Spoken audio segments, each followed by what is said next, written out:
สบายดีลูกค้าทุกท่านนี่มี950เข้ามาใหม่3เครื่องนี่เลยมี3ราคาเด้อรายละเอียดทักเซตได้ทุกเครื่องมีรับประกัน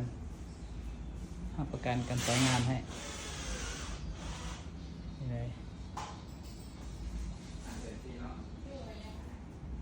มักสภาพซ้ำใดราคาใดสอบถามหัวใดใช้ปกติทุกอย่าง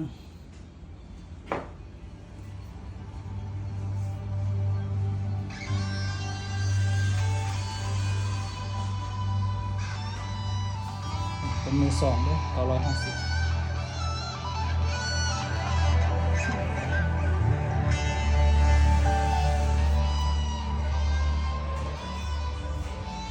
มันก็จะมีเป็น910 710 670 970เด็ก700เด็ก900เด้อ